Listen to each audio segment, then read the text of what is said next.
Guys, it's Simo here at YCS Fort Worth, and who are we with? Dablessin Wilson, King of Wakanda. And what'd you play? I played Salamangreat. So why'd you decide to play Salamangreat for this event? So I've been playing Salamangreat, as everybody else knows, pretty much for a long time. I just felt like even with Nibiru out, the deck got even stronger. You just have to incorporate like Will in your deck and know when to hold your Gazelle. Lots of rounds, I didn't use my Gazelle until like my 12th or like 10th summon, just because I wanted to bait the Nibiru. Like when they Nibiru you and you still have an extender, you're allowed to make Hida, and if you're playing against Orcus, they usually have a Phoenix engraved, or if you're playing against the mirror match and they Nibiru you, they usually have their Gazelle engraved if they haven't recurred it back with Sunlight Wolf and stuff like that. So I just decided it was a pretty like solid choice for the event. It's very consistent. So See what you got? Yes, sir. A couple quick shouts before the video starts. Shout out to my girlfriend for letting me come to all my events and letting me go on my Worlds grind for the second time this year. Shout out to Pandemonium Gaming and Anthony Vo and everybody for sending me all the cards I needed for this event before it all started. Shout out to everybody at Wakanda. Shout out my locals, Primetime Gaming, and shout out to Bradshaw and Guardian Games for letting me borrow cards for the event. And anybody else I forget, I'm sorry, I just don't want the video to take too long. Let's get right into it. Let's start off. One Salamangreat Gazelle, one Fowl, one Falco. These are the only ones I played at one. I didn't want to play Desires because these all are super important. Like at their scenarios during like certain times of the match. Like I said, you don't always need Gazelle, but sometimes those games you don't need Gazelle, you might need Falco or Fowl. Like you never know. So I just always want to have my resources. Two Jaguars. I started this. It was pretty standard now for everybody. It's just very consistent. A good discard for Buffalo, a good normal summon to start your turn. One card Wolves are really nice. A good discard for Sign That Mine, and you just really want to punish your opponent anytime they like ash your cards and stuff like that. So like you just keep retaining and recurring more cards. Three Spinning, not gonna explain that. Three Foxy, standard. One Debug and two Buffalo. Everyone was playing three Buffalo, but I felt like if Salamangreat picked up with Jesse and Asala playing it, that more people would just net deck their build and copy their build, and they'd have like three Buffaloes and no debugs. And I just felt like debug just makes your deck that more consistent when like you're signing in hand traps and you need like one card starters. You know, you can open like 4 hand traps and debug, your hand's crazy. But like I can open 4 hand traps and Buffalo in my hands, like I'm probably gonna lose that game. So like I just wanted to be able to have access to it. So I didn't want to cut it. That's it for normal, like regular Cyberus monsters. Hand traps, 2D Crow. It was very average this weekend. When it came up, it came up. It was never bad though, it was very average. I'd probably play it again if I couldn't find anything else that was better than it. 3 Ash, 3 Phantasme, 3 Impermanence. I want to make my deck able to be Lunalight Orcus if I lost the dice roll, and this was like one of the only hand traps I wanted to open versus that deck. I didn't want to main deck Gnome. I did side Gnome. I didn't want to main deck it, and this card was just crazy versus that matchup.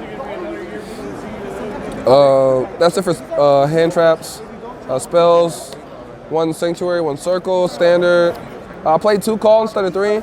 I figured people were dropping hand traps, but they were also playing better ones, like if that makes any sense.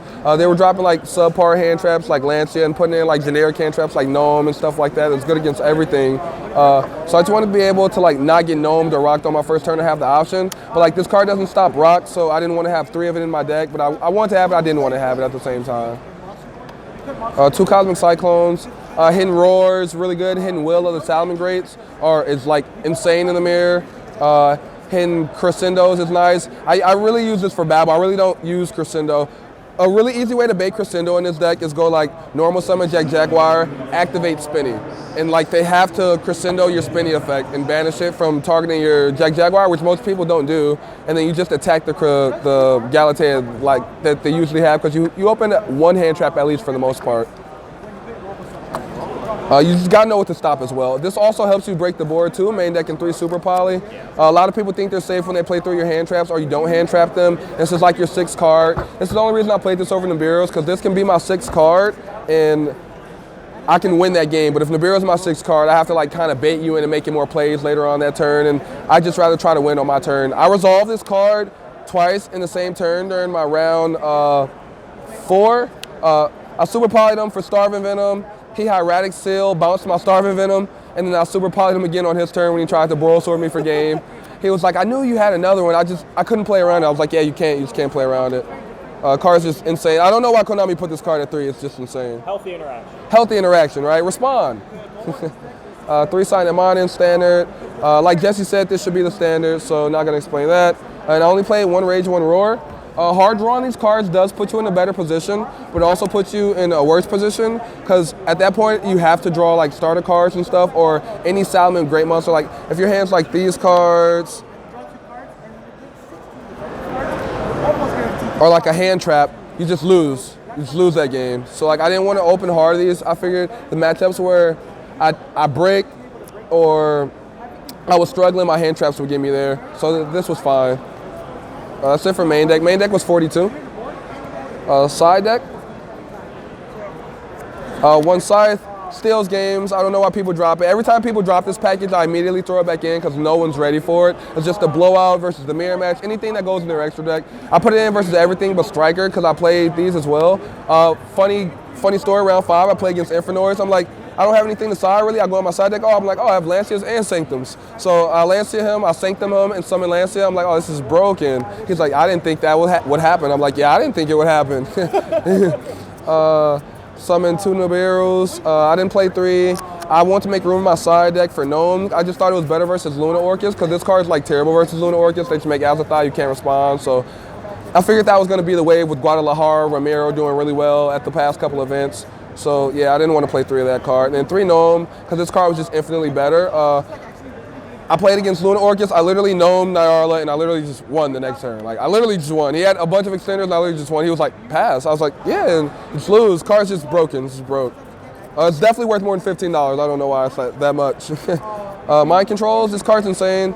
I wish I could bump the side deck to 20 just so I could play more of this card, but this card's really good in like multiple matchups. Even Striker, if you don't open call, you just mind control the guy and then you just link away with it so they raise that, especially if they don't have like an engage follow-up in their hand, like any starters, and they just have like anchors and shard cannons, multi-rolls, stuff like that. So this card's nuts.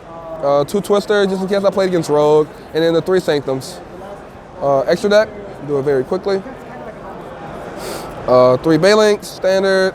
3 Sunlight Wolf standard, 2 Helio standard, 1 Hitta, 1 Phoenix. I don't know if this is standard anymore because a lot of people like to play Bortle, Update Gem, or those cards. This card's insane. If you just summon this versus Striker on your first turn, you don't even have to put up any negates. They have to open Jamming Waves, or they can't really beat this card. It's nuts. This card's crazy. And like, this dude tried to Jamming Waves his own set, and I Cosmic this set, and he just lost because he had no more outs in his deck to this card. He had already used Kagari, and Herc base was engraved. I was like, yeah, you literally lose. Like, it's nothing you can do. You literally just lose. This card's crazy.